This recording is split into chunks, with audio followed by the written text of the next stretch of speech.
Regime de pessoal. Aqui há um detalhezinho de grande importância. O que é que acontece? Esse artigo 39 da Constituição Federal, quando a Constituição foi promulgada, dizia que União, Estados, DF, municípios instituiriam no seu âmbito regime jurídico único para os seus servidores, na administração direta, autárquica e fundacional. Então o raciocínio era assim: se você é servidor público da União, ou de uma autarquia federal, ou de uma fundação federal, você vai estar sujeito a um regime jurídico único, ou seja, a norma que contém seus direitos e obrigações teria que ser a mesma para todos os servidores, o famoso RJU. Estou fazendo só um parentezinho aqui, porque nós vamos detalhar isso na parte de servidor público. Na esfera federal foi editada a Lei 8.112, e a Lei 8.112 traz as regras que compõem o regime jurídico único dos servidores públicos federais. Só que houve uma reforma administrativa e o governo tentou mudar essa regra.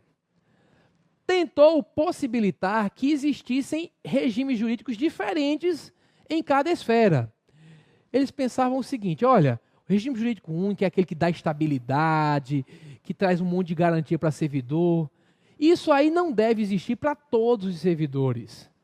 Quem precisa de estabilidade é o servidor que desempenha atribuições em que há um exercício de poder de Estado muito forte.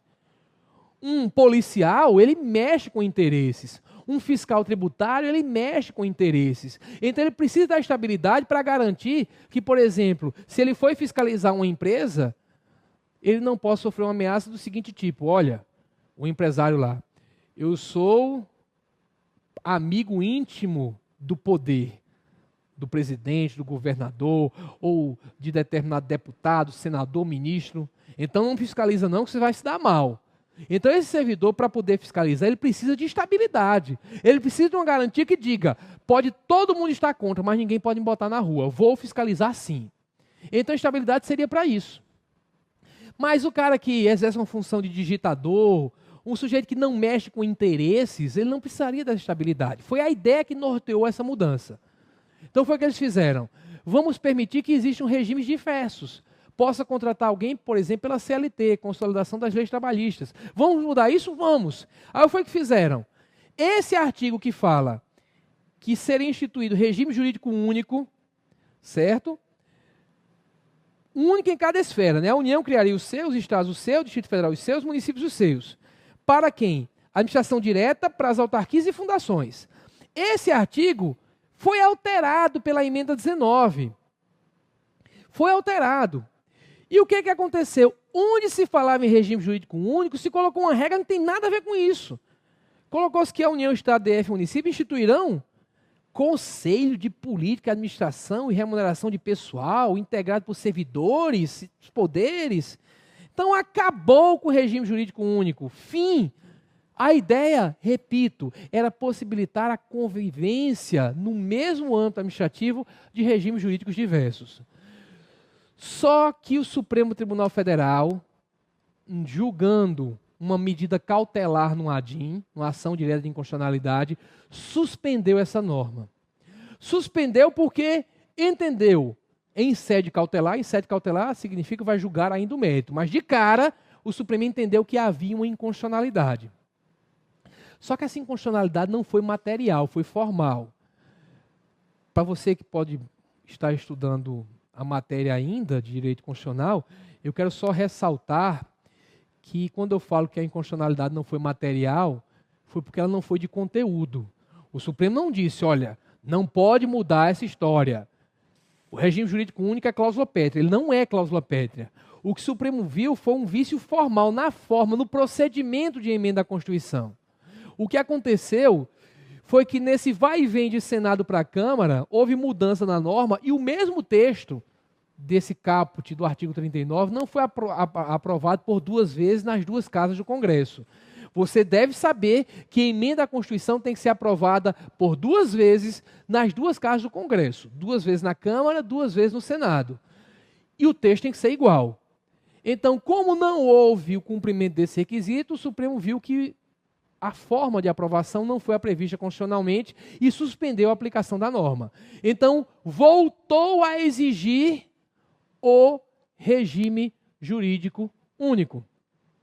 Só que o efeito da decisão, o Supremo disse que seria só dali para frente. Lá, quando estivermos estudando atos administrativos, eu vou lembrar daquilo que todos que estudam direito administrativo, que estudam direito, têm que recordar.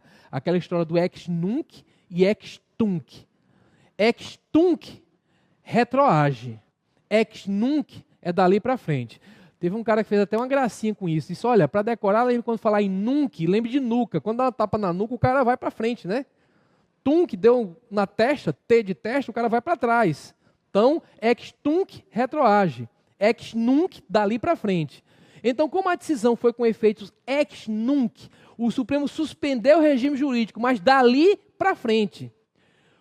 Na prática, o que acontece? Houve a emenda, ela ficou um tempo em vigor, o Supremo suspendeu.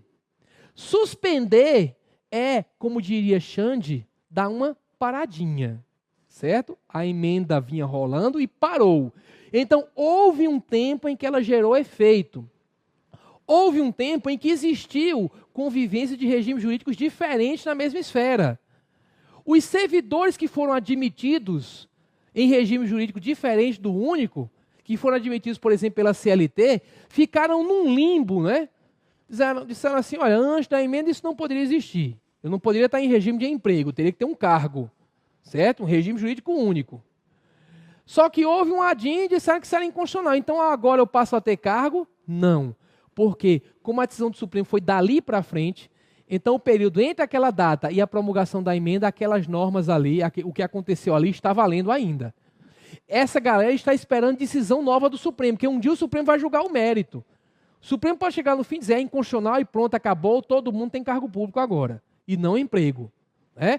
O Supremo vai julgar ainda, mas por enquanto, no momento atual, o que a gente diz é o seguinte, até a emenda 19 de 98, regime jurídico único. Daí até a decisão do Supremo na ADIM, podem existir regimes diferentes. Quem foi admitido nessa época está num regime diferente, esperando o que é que o Supremo vai dizer no fim. Só que de lá para cá voltou a ser regime jurídico único. Se perguntarem a vocês hoje numa prova se existe exigência de regime jurídico único, você vai ter que dizer que sim.